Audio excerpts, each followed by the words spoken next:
Le syndicat des chargés de cours de l'UQAM, une histoire de première, de lutte et de solidarité. En 1971, les professeurs de l'UQAM tentent de syndiquer les chargés de cours afin d'en faire une section du SPUC. Cette tentative se solde par un échec. 5 ans plus tard, des chargés de cours, principalement d'histoire et de sociologie, organisent une campagne syndicale qui mène finalement à l'Assemblée de fondation le 12 novembre 1976.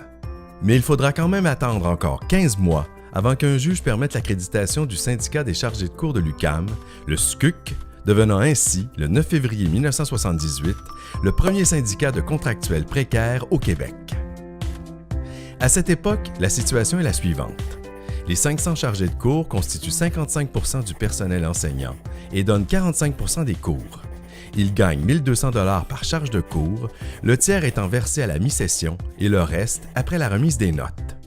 De plus, ils n'ont aucun avantage social, ni fonds de pension, ni assurance ou allocation de vacances. Face à cette situation des plus précaires, les chargés de cours décident de faire la grève du 6 mars au 1er mai 1979, une grève de 55 jours, soit la plus longue de l'histoire du SCUC. Le retour au travail est finalement ordonné par le gouvernement et une sentence arbitrale tient lieu de première convention collective. Le salaire est alors porté à 2 255 $.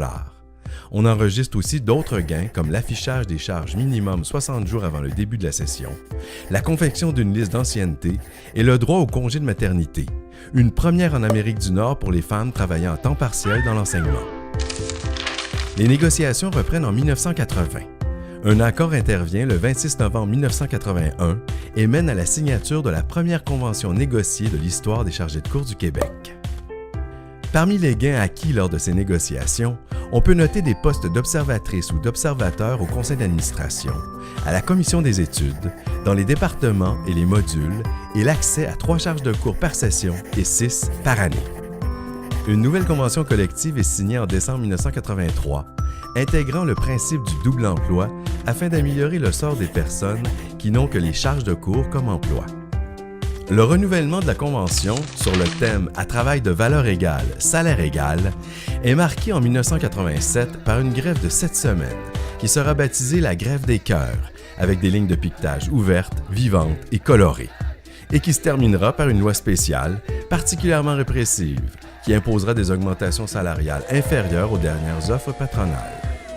La négociation se poursuit et les parties finissent par s'entendre sur le retour aux dernières offres salariales, le passage de 18 à 36 charges de cours pour la mise à jour des connaissances et la formation d'un comité afin de discuter, entre autres, de la gestion de l'attribution des charges de cours et pavant la voie à l'intégration institutionnelle des personnes chargées de cours et aux mécanismes la favorisant. En 1990, les chargés de cours acquièrent le droit de vote sur certaines instances universitaires. Le comité de liaison institutionnelle et les comités de liaison locaux sont créés. C'est le début de la reconnaissance de l'apport des chargés de cours à la vie universitaire, à la qualité de l'enseignement et à la formation des étudiants. À la suite d'un décret gouvernemental, une chargée de cours siège pour la première fois au conseil d'administration avec droit de vote. En 1993, le Fonds pour les projets d'intégration est majoré à 300 000 $, puis à 425 000 $ en 2001. Les années 90 ne sont pas propices aux augmentations salariales. Le salaire subit même une baisse en raison de l'obsession du déficit zéro du gouvernement du Québec. Entre 1981 et 1987, le coût de la vie grimpe de 35 % au Québec, pendant que le salaire pour une charge de cours n'augmente que d'un maigre 18 %. Il faudra attendre les années 2000 pour qu'un certain rattrapage salarial s'effectue. La Convention collective de 2001 introduira les échelons salariaux et le principe d'une rémunération en fonction de l'ancienneté et de la scolarité.